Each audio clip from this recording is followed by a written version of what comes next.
दर्शकों नमस्कार। मैं आप सभी का आपके अपने YouTube चैनल नक्षत्र चक्र में एक बार फिर से हार्दिक अभिनंदन करती हूँ। दर्शकों, आज के इस वीडियो में हम केतु के संबंध में चर्चा करेंगे। केतु एक रहस्यमयी ग्रह, हालांकि छाया ग्रह है यह, लेकिन बहुत ही रहस्यमय और बहुत ही डिफरेंस तरीके का रिजल्ट देने वाला। दर्शकों, तो वीडियो में आज हम केतु के बारे में बहुत सी गहरी बातें जानने वाले हैं, तो वीडियो में अंत तक बने रहिए।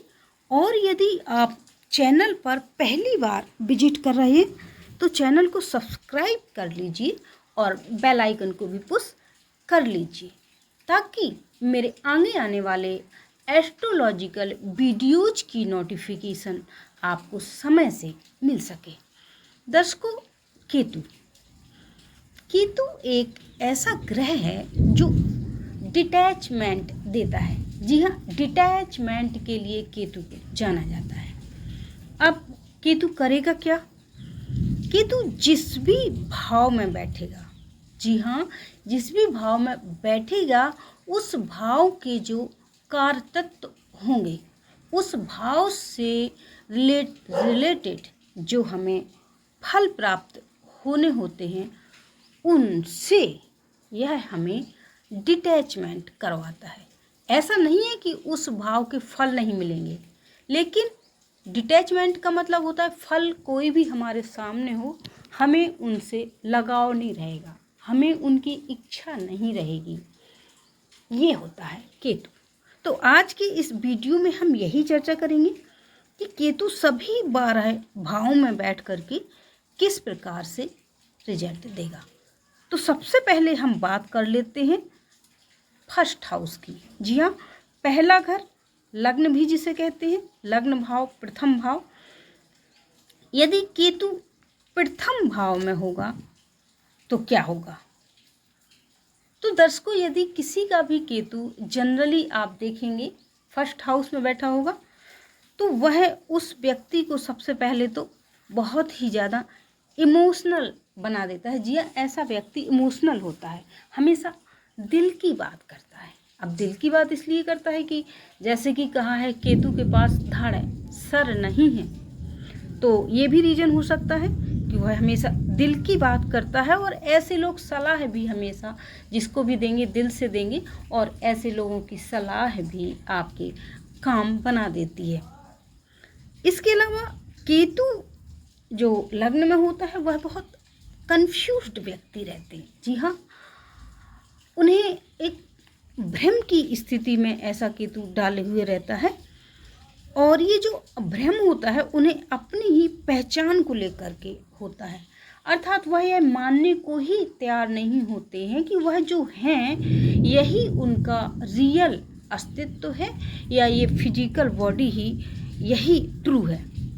इस चीज़ को लेकर के वो बहुत ज़्यादा कंफ्यूज्ड रहते हैं, और बहुत सी चीज़ों में भी कंफ्यूज्ड रहते हैं। जो उन्हें दिखता है उसमें वह बिल्कुल बिलीव नहीं करेंगे, उसमें भी कंफ्यूज रहेंगे, क्या यह सच है, जो है यही सच है, या इसके और भी इसके पीछे कोई सच छुपा हुआ है। अर्थात प्रेजेंट चीज़ों को जो दिख रही हैं, जो हैं, जो प्रेजेंट हैं, उनमें वह तब तक विश्वास नहीं करेंगे जब तक वह अपने आप से, अपने विचारों से, अपने तर्क के बाद अब सेटिस्फैक्शन उन्हें नहीं मिल जाता। ऐसा देखा गया है। आत्मविश्वास की कमी इनके अंदर रहती है। जी हाँ, थोड़ा सा सेल्फ कॉन्फिडेंस इनके अंदर कम होता है, और सेल्फ कॉन्फिडेंस कम होने के पीछे जो बात निकल के आती है वह यह आती है कि यह अपनी ही काबिलियत पे, जी हाँ, ये काबिल तो बहुत होते हैं, लेकिन इन्हें अपनी ही काबिलियत पर हमेशा डाउट रहता है। अपने आप से हमेशा अपने आप को दूसरे लोगों की अपेक्षा थोड़ा सा कम आंकते रहते हैं। इनको ऐसा लगता है कि जो दूसरे लोग हैं उनका जीवन मुझसे बेटर है, वो ज़्यादा खुश हैं, वो ज़्यादा सक्सेसफुल हैं, और शायद मेरे अंदर वो टैलेंट नहीं है या मेरे अंदर वो काबिलियत नहीं है जो शायद इनके अंदर है। पर वो कहीं ना कहीं दूसरे लोगों से ज़्यादा योग्य होते हैं, पर उन्हें डाउट होता है। ऐसे लोगों का एक मात्र जो मेन कारण होता है, इन्हें खुद की तलाश ज़्यादा होती है। ऐसे लोगों को ऐसे लगता है कि आखिर सत्य क्या है, सत्य को जानना, खुद की तलाश करना। ऐसे लोग थोड़ा सा धार्मिक ज़्यादा होते हैं, और आध्यात्मिक लोग यदि इन्हें मिल जाएं, जी हाँ, कोई संत, कोई साधु, ऐसा कोई व्यक्ति, कोई आध्यात्मिक चीज़ों को जानने वाला, कोई गुप्त बातें करने वाला ऐसा व्यक्ति मिल जाए, तो ये बहुत सवाल करते हैं उस व्यक्ति से और बहुत कुछ जानने की इच्छा रखते हैं।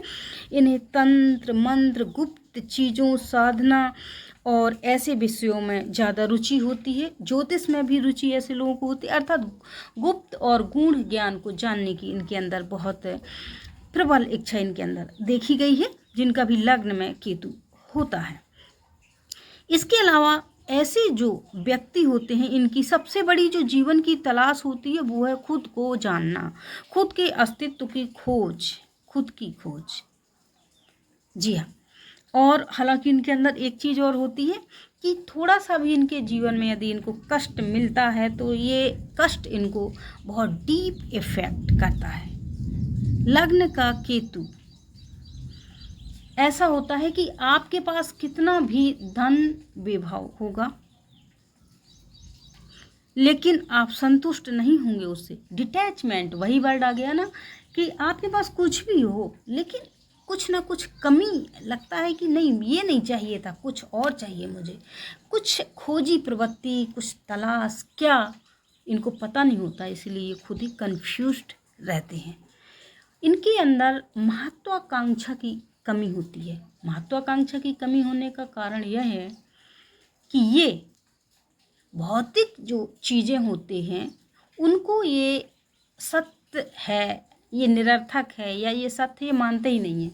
इनको लगता है नहीं, ये सब तो निरर्थक है, ये नहीं है सत्य, सत्य कुछ और है। इसीलिए ये भौतिक चीज़ों को पाने के लिए उतने ज़्यादा महत्वाकांक्षी नहीं होते हैं अन्य लोगों की अपेक्षा। इनके लिए सबसे ज़्यादा जो सही रहता है वो होता है अपनी माँ की राय को लेना। जी हाँ, यदि यह अपनी माँ की सलाह लेते हैं तो इनके लिए बहुत अच्छा होता है।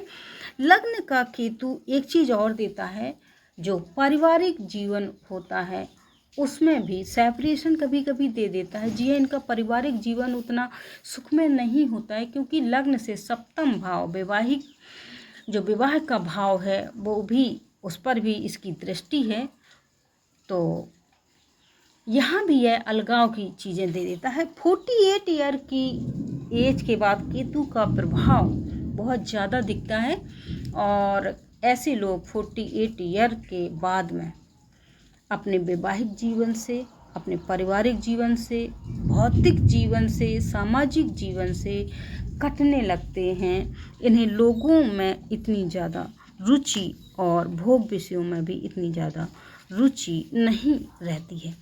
इनको देखा गया है कि इनको सरदर्द की समस्या ज़्यादा रहती है, ऐसे व्यक्ति को जिनका भी लग्न में केतु होता है।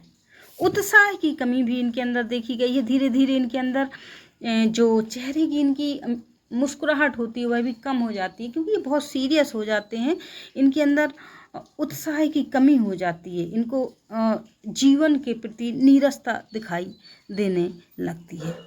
यात्राओं में इनकी रुचि बढ़ने लगती है, और यात्राओं में रुचि बढ़ने का कारण भी यही होता है कि यह कहीं ना कहीं यात्रा करके अपने जो अंदर की खोजी प्रवृत्ति है उसको शांत करना चाहते हैं, कुछ तलाश करना चाहते हैं। इनका व्यवहार में कभी कभी उखड़ापन भी देखा गया है, क्योंकि शांति प्रिय हो जाते हैं और फिर ये थोड़ा सा चिड़चिड़े भी होते हैं।